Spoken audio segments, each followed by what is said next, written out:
సముద్ర మట్టం పెరిగినట్లయితే భవిష్యత్తులో కిరిబాటి దీవులు సముద్రంలో మునిగిపోనున్నాయి. కిరిబాటి అనేది మధ్య పసిఫిక్ సముద్రంలో గల కామన్వెల్త్ దేశాలలో ఒక స్వతంత్ర దేశము. స్థానికులు దీనిని కిరిబాస్ అని పిలుచుకుంటారు. ఇది హవాయికి నైరుతి దిశలో 4000 కిలోమీటర్ల దూరంలో ఉంది.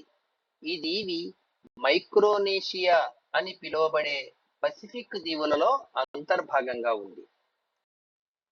కిరిబాటి 33 పగడపు దీవుల సమూహము. ఈ దీవులు 3 ప్రధాన భాగాలుగా విభజింపబడ్డాయి. అవి గిల్బర్ట్ దీవులు, ఫోనిక్స్ దీవులు, లయన్ దీవులు. ప్రకృతి అందాలతో అలరారే కిరిబాటి దీవులకు పర్యావరణపరమైన ముప్పు పొంచి ఉంది. వాతావరణంలో సంభవిస్తున్న మార్పులు కారణంగా భూ ఉపరితల ఉష్ణోగ్రత నానాటికి పెరుగుతోంది. దీనివల్ల ధ్రువ ప్రాంతాలలోని మంచు ఖండాలు కరుగుతూ సముద్ర మట్టం పెరుగుతోంది.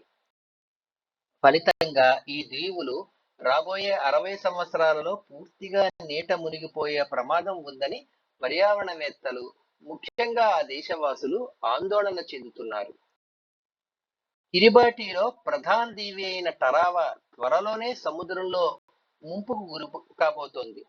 సముద్ర మట్టం నానాటికి పెరుగుతూ ఉండడం వలన రానున్న 30-60 ఏళ్లలో జలమయమైపోయి తమ దీవులు పూర్తిగా నివాసయోగ్యం కానివిగా తయారవుతాయని ఆ దేశ అధ్యక్షుడు అనోత్ తాంగ్ ఆందోళన వ్యక్తం చేస్తున్నాడు.